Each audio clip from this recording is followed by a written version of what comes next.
Rasulullah, salamun alayya rafi'a sya'ni wa darajin. Assalamualaikum warahmatullahi wabarakatuh. Apa kabar ayah, bunda, dan anak-anakku sekalian? Berjumpa lagi dengan Bu Khoir.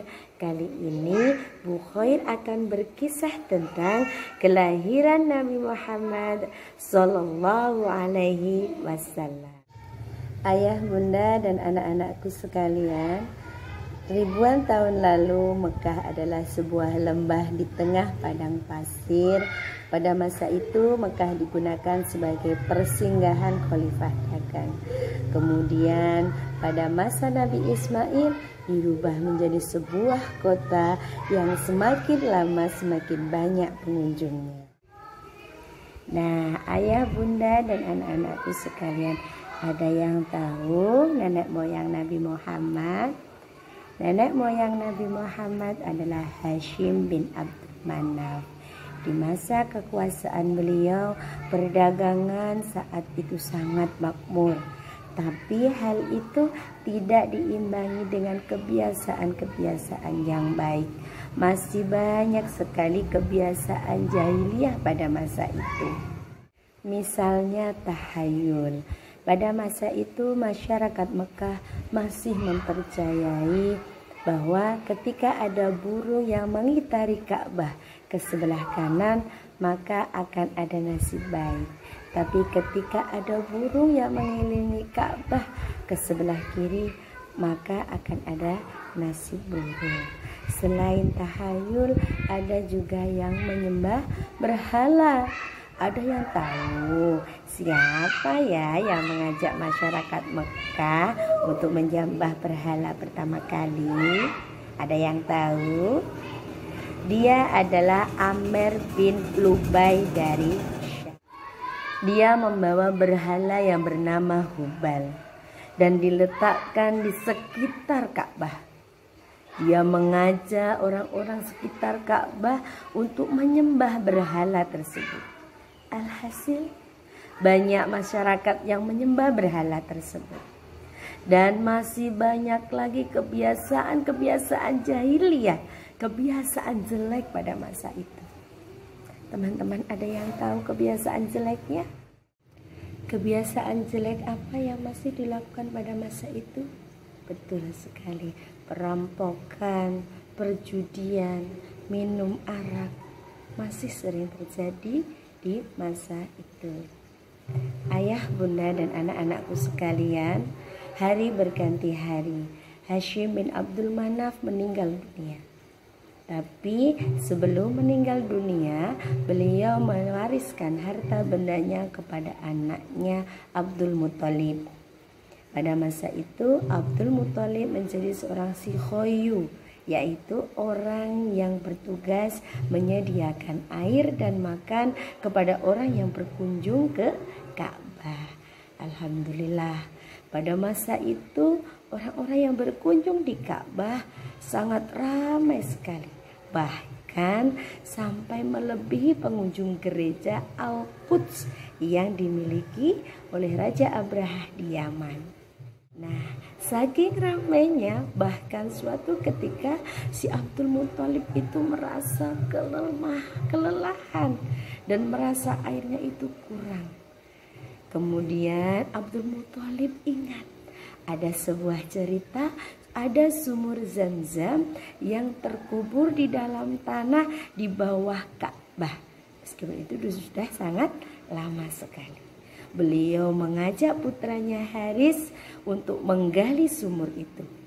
Meskipun banyak sekali masyarakat di sana mencemooh, mencibir, mengejek, dan bahkan tidak percaya kalau nanti Abdul Muthalib dan Haris akan menemukan air Zam-Zam tersebut.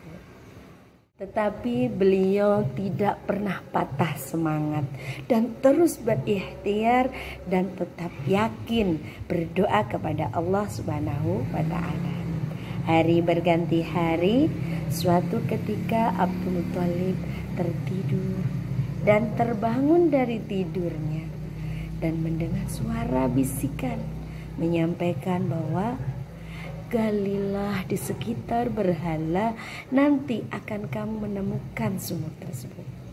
Tanpa pikir lama, Abdul Muthalib dan Haris terus menggali. Kira-kira menemukan tidak ya sumurnya? Dan alhamdulillah, Allah telah memberikan izinnya. Allah telah meridainya. Di atas izin Allah, sumurnya ketemu dan memancarkan airnya yang sangat banyak. Alhamdulillah dan Masya Allah. Hari berganti hari, Abdul Muthalib alhamdulillah bisa menyediakan air dan makan untuk para pengunjung Ka'bah. Nah, ayah, bunda, dan anak-anakku sekalian, Abdul Muthalib dengan seizin Allah Subhanahu wa Ta'ala memiliki 10 putra. Salah satunya adalah Abdullah, anak laki-laki yang tampan dan baik hati. Tak lama kemudian Abdullah dijodohkan dengan seorang wanita yang bernasab paling baik dari suku Quraisy, yaitu Siti Aminah, putra dari Wahab bin Abdul Manaf. Tak lama kemudian Abdullah dan Siti Aminah menikah. Dan alhamdulillah tak berselang lama pun kemudian Siti Aminah telah mengandung dan hamil. Betapa bahagianya Abdullah dan Abdul Muthalib. Suatu ketika Abdullah meminta izin kepada Aminah untuk pergi berdagang. Wahai istriku, izinkan aku ya, aku hendak pergi berdagang. Sebenarnya Aminah tidak sampai hati. Pada saat itu Aminah sedang mengandung, tapi dengan ikhlas, dengan penuh kesabaran, meridhoi suaminya berdagang, dan berdagang. Ayah, bunda, dan anak-anakku sekalian, perjalanan berdagang Abdullah berjalan dengan lancar. Tapi sepulang berdagang, beliau singgah di Madinah di rumah saudaranya. Di sana Abdullah sakit, tidak bisa melanjutkan perjalanan. Kemudian rekannya menyampaikan kabar tersebut kepada Abdul Muthalib. Kemudian Abdul Muthalib menyuruh putra sulungnya Haris untuk menjenguk Abdullah di Madinah. Sesampainya di Madinah, Haris kaget karena Abdullah telah berpulang ke rahmatullah atau meninggal. Inna lillahi wa inna ilaihi raji'un. Dan Abdul Muthalib pun sudah mendengar kabar tersebut. Begitu juga Aminah. Betapa sedihnya beliau. Tapi beliau tidak ingin berlarut dalam kesedihan.